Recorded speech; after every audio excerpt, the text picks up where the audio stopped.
Now we discuss about web page and using HTML and CSS pa din.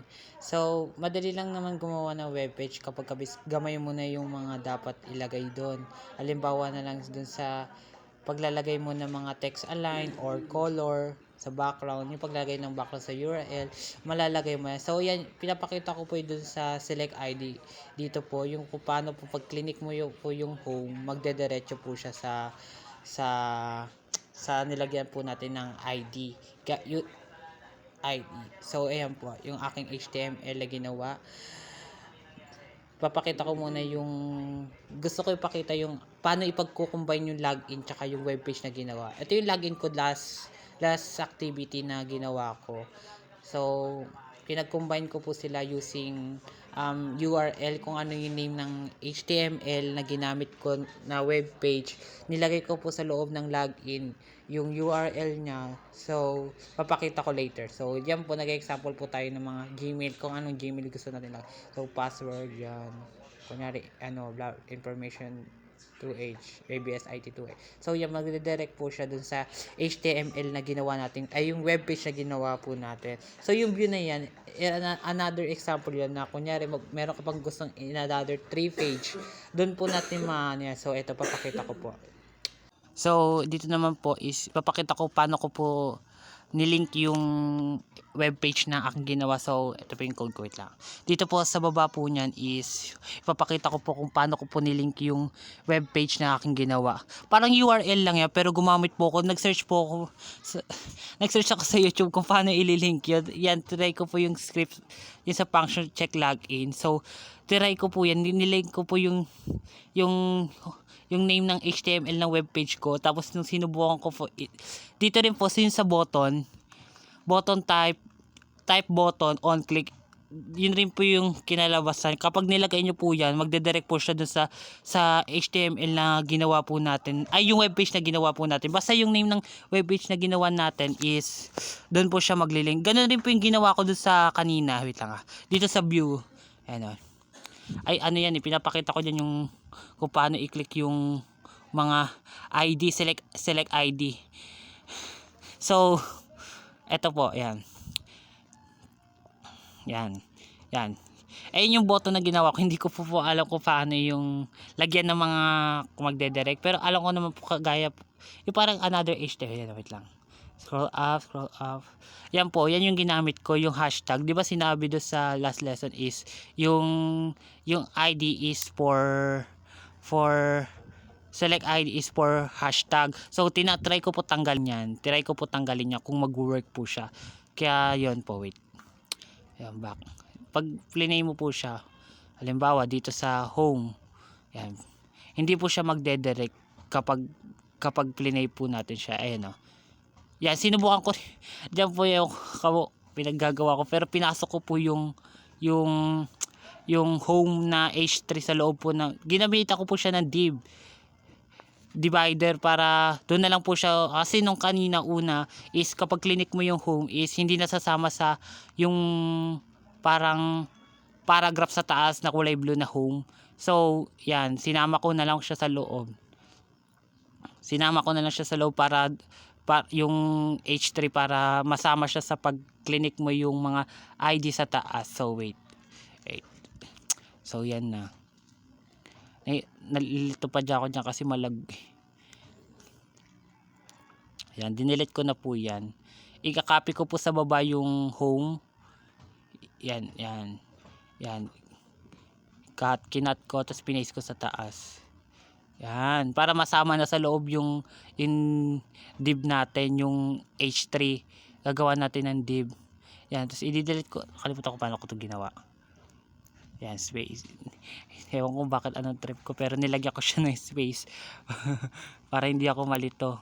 So yan, pinapantay ko siya. Wait. So ayan, meron na. Pag click mo yung home, di ba wala. Tinanggal ko kasi yung do sa select sa section ID, yung section ID, yung dun sa yung hashtag. Yung hashtag doon sa taas, tinanggal ko po siya kaya hindi siya masasama kasi yung section is equal to hashtag po. Yan o. Sharp, tinanggal ko doon sa Sharp yung, I don't know, paano ba bigkasin yan? Basta yun, yung hashtag, kaya hindi siya mag-run, yung parang may error po siya. So yan, pinasok ko muna dyan sa loob. Div, hindi ko, nalito ako dyan kung ano yung mali ko, kaya inulit ko eh. Yan, class, home, yan. Pero pag clinic ko pa rin, ganun pa rin. Diyan ako nalito kung ano nagkamali ako. Yung pala, nakalimutan ko, tinanggal ko pala yung hashtag dyan, kung mag-work ba yun. So, ibabalik ko na lang yung hashtag. Kagaya neto, yan, dyan. Binalik ko na lang siya. Para, nilagyan ko ng name na home list para hindi ako malito pag clinic ko. So, yan. Ayan. Hindi nasasama yung home sa pag clinic mo yung home. Hindi siya nasasama sa pagpunta doon sa home, pag clinic mo yung home, hindi kasama yung H3, di ba? So, ipapasok po siya sa div. Wait. Yan. Dito ko binabalak ipasok yung H3 doon sa div para masama yung H3 pag clinic mo yung home. So, pinasok ko dyan yung home. Yan. Ilalak ko siya gamit yung div. Kamali ako dyan. Typo ko eh. Yan. Mahirap kasi kapag cellphone lang gamit eh, pero kaya naman. Fighting lang. So class is equal to nagiging math. Basta yan. Home, yan. That is, tagalin natin yan. Ilalak ko na dyan. Yan, para malak na siya. Yan. Ipapasok ko dyan yung home eh. Diba, pag plinay natin yung home. O, diba, hindi nasasama yung home na paragraph doon sa taas yung H3. So, ang gagawin ko, ipinasok ko yan sa loob para masama siya. Yan, next is, yan. Space, home. Yan, papaste ko lang siya. Yan. So, delete lang yan. Hindi kasi maganda sa mata kapag di pantay. Pero wala yung error. Okay lang kahit may ganyan. Spacing. Diba, pag clinic mo na yung home. Oh, di ba nasasama na yung home na inano natin? Ewan kung anong trip ko pero gusto ko yung ganun. Pag nilagay mo, home, yan, no, di ba? So, gagawin lang kapag nagawa mo na yan, gawin mo lang yung sa susunod na lalagyan mo rin ng section ID. Diyan, ito yung binabala ko additional page pero hindi ko na po siya tinuloy kasi pero same lang naman sila ng gagawin natin sa web page. Parang ganun din. Same lang natin na ginawa yan. Ayan po. Yan. Yun dun sa login. Sa login, sinubukan kong gayahin kung pwede pa makagawa ng another page. Yung ayun. Yung, ano ba yan?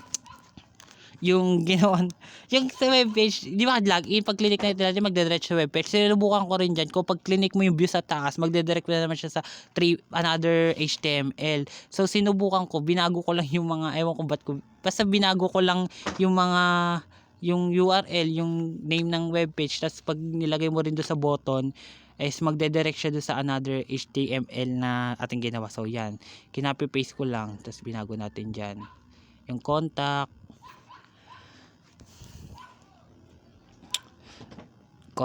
tas then yan, delete ko na lang dyan, copy paste lang yung div for nilock natin yan. Ayan, space yan. Tapos gusto ko lang kasi pantay kaya yan, oh my god, nasobrahan ako dyan. Yan, gusto ko lang kasi pantay yan. Kaya gusto ko yan. Pag clinic ko na yung contact, nagdidirect siya. So nadoble ko yung contact doon, hindi ko wala nadidirect pa sa taas yung H3. Tanggalin natin. Naka-div na yan eh. Pero hindi ko nakita. So yun. Na natin. Tanggalin natin yan. BR natin. So yan. Nilagyan natin, tinanggal natin. At delete. Yan. Yan. So next naman is dun sa, ayan, ginamit ako ng BR yung H4 ko para hindi siya magkakasama sa isang inline. Parang kapag natin, di ba yung BR for space line, ewan ko ano tawag doon, broken line yun, alam ko eh. For broken line, ibig sabihin is Ano ba tawag sa BR? Nakalimutan ko. Basta ginagamitan siya for spacing. Kaya ginawa ko po dito sa H4 ko, BR ko, kung hindi, isang haba po siya. Ayan. Iraran na natin. Dito naman po sa webpage. Ayan yung webpage siya, na yung yan yung ginamitan natin. Yan yung third page. Yung pangatlong page, pangatlong HTML na pwede na huling pwede i-run. So, try natin maglagay ulit ng yan. Kalimutan ko, list other manga, other product manga. Yan. Highlights. So, sinubukan natin maglagay yeah. So, ang gagamitin po natin dyan kapag hindi po siya pantay sa webpage, baba tayo. Doon tayo sa ginamitan na, wala bang H3? H3 ba yun? And H2. So, text align. Isi-center po natin siya. Center. Yan. Pwede naman pwede naman siyang right or left. Kaso, mas maganda ilagay center. Depende naman yung sa gusto nyo. Design mo yan eh. So, yung color is ang nilagay ko dyan is sky blue. Nakalimutan ko anong error ko yun, wala pala akong error, parang naglolo ko lang yung cellphone ko. Yan, color, tapos nilagay ko sky blue dyan. Deep blue ba? Pero ang napangitan ako, depende naman yung sa taste mo, ikaw magde-design ng gusto mo niya. Sa background is yung parang kape. Ano tawag sa kulay niya? Nahula-hula lang ako ng color ko, anong maganda sa mata ko Yan, yung blurry wood. Yan, so yan.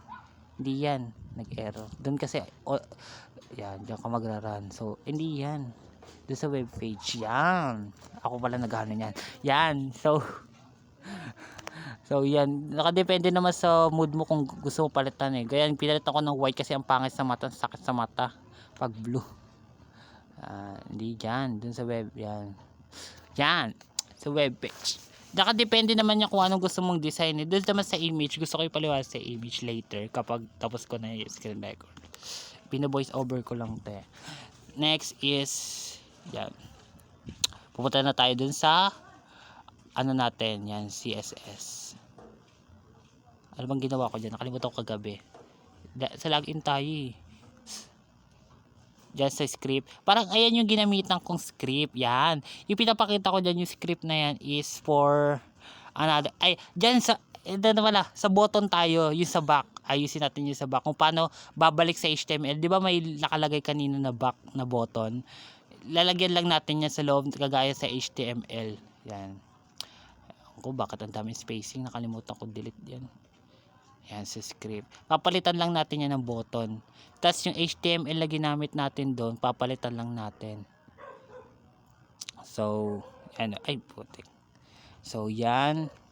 Yan. So, next is yan.